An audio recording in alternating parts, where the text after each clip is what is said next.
1 Peter 3 and 14.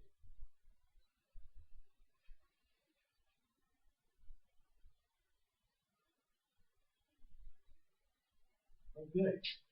1 Peter 3 and 14. We're going to look at verse 12. Oh no, I'm in another spot. I'm sorry. We're going to jump over to chapter 4. Recognize that already. He say, but and if ye suffer for righteousness' sake, blessed are ye. Be not afraid of the terror, neither be troubled, but sanctify Yah in your heart, and be ready always to give answer to every man that asks you of a reason for the hope that is in you with meekness and fear. That verse right there, that's Isaiah 8:13. So you know you read that on your own. But he says, sanctify Yah, God, Yah in your hearts, and let him be your fear, and let him be your word.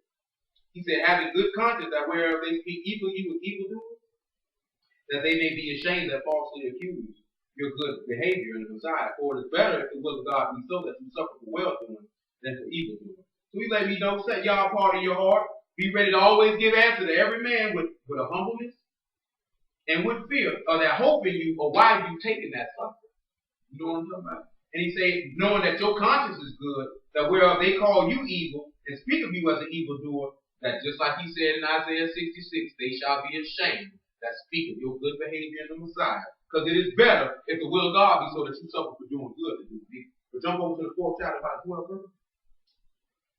And listen to what he said. He said, beloved, think it not strange concerning the fiery trial which is to try you, as though some strange thing happened unto you. So he said, don't think it strange now. That's something strange can happen to you. He said, but rejoice inasmuch as you are partakers of the Messiah's suffering, that when his glory shall be revealed, you may be glad also with exceeding joy. For if you be reproached for the name of the Messiah, blessed are ye, for the spirit of glory and of God rests upon you. He said, on their part he is even spoken of, but on your part he is glorified. So you got to remember that now. When they persecute you for doing what you're supposed to do, they speaking evil of him on your part, but on your part, he being glorified. And they're going to be shown to be stupid and be utterly ashamed. John 7:7.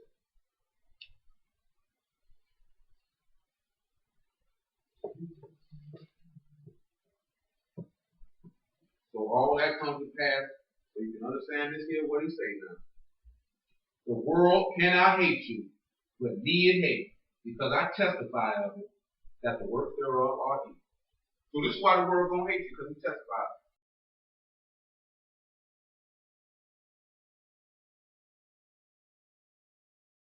Now we deal with the final part of this, which is the reward you're gonna get for overcoming the world. So let's go to Revelation 2nd chapter 7 verse.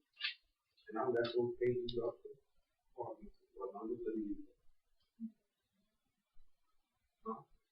Revelation 2 and 7 by 11.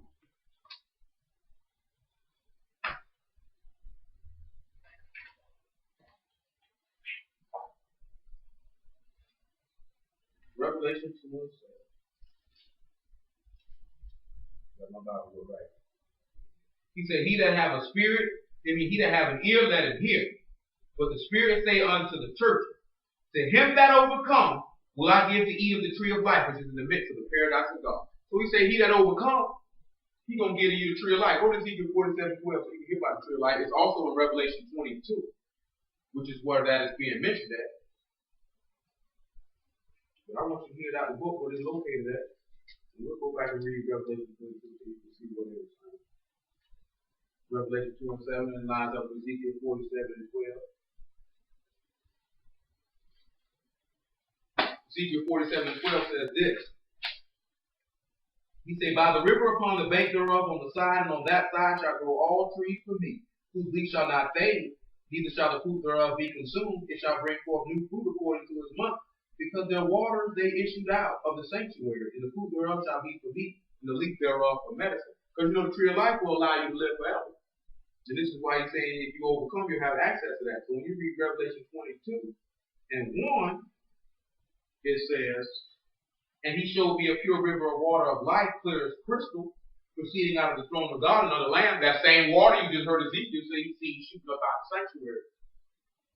In the midst of the street of it, and on the either side of the river, was there the tree of life, which bare 12 manners of fruit, and yielded her fruit every month, and the leaves of the tree were for the healing of the nation. Like I say, everything in the New Testament you can find in the scriptures now.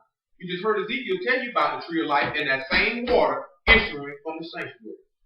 You heard that same thing. Now look at Revelation 20:11. He said, he that have an ear, let him hear what the Spirit say unto the churches. He that overcomes shall not be hurt of the second death. Now we know he says, blessed and holy is he that have part in the first resurrection, of whom the second death have no power. What is the second death? Look at Isaiah 66:24. Let's go to Isaiah 66:24. Also know that Mark 9, verses 43 through 50, the Messiah is quoting Isaiah 66:24.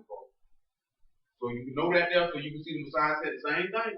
But don't let nobody tell you, ain't nobody in hell neither. But don't let some of these Israelites and some of these other people out here tell you ain't no lake of fire. So they're telling you a lie, you finna read it.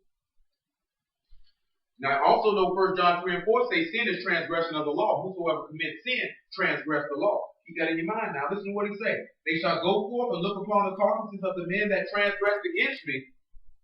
And he say, for their worm shall not die, neither shall their fire be quenched. They shall be abhorring unto all flesh.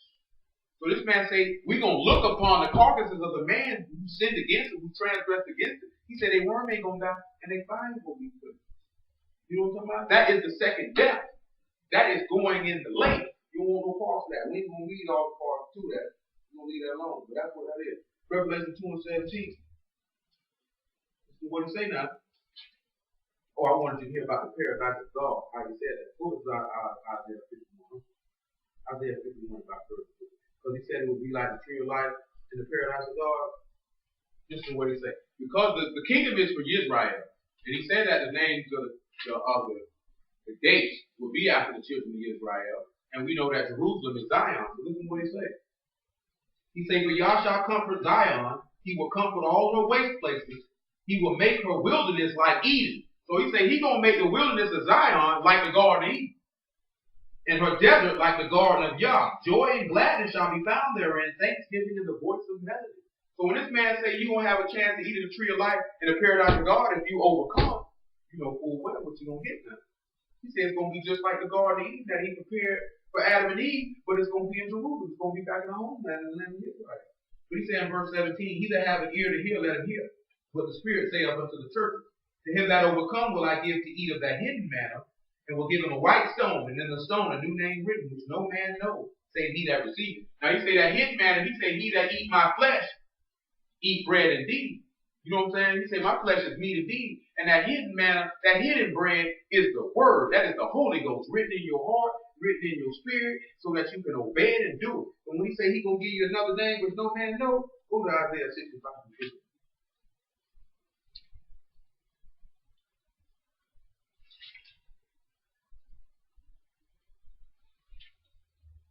We'll look at verse, we'll start at verse 13.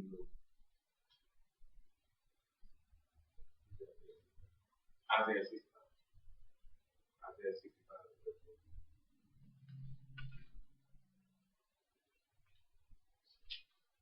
Then he said, therefore thus saith Yah, behold, my servant shall eat, but he shall be hungry.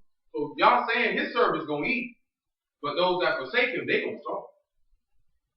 And he says, thy servant shall drink, but he shall be thirsty. Behold, my servant shall rejoice, but he shall be ashamed.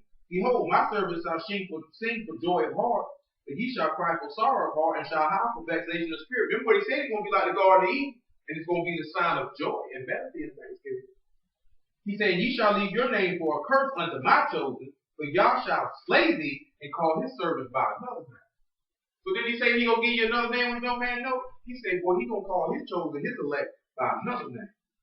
Then he says, then that he who bless himself in the earth shall bless himself in the God of truth. He that swear in the earth shall swear by the God of truth, because the former troubles are forgotten, because they are hid from my eyes. Because he made he that came to make the world good, he came to this thing. That's the whole thing of all one another. But he let you know that's salvation. Revelation 2 and 26. I say y'all got this in the part, but you see the actual thing is a lot deeper than what we did in the part. We just touched up just these parts that we read and the reward for overcoming. But it's deeper than that. And by the grace of Yahshua, we have seen the deep. You know what I mean? Revelation 2 and 26 says, and he that overcome and keep my works unto the end, to him will I give power over the nations. He shall rule them with a rod of iron, as the vessels of a potter shall I be broken to shivers, even as I receive of my Father. So what is he promising us? That we're going to rule over the people who've been persecuting us and ruling over us. And we're going to rule over them with a rod of iron and break them into pieces like a potter's vessel, even as he received of his father. When did he receive that of his father? Go to Psalms 2, about verse 6.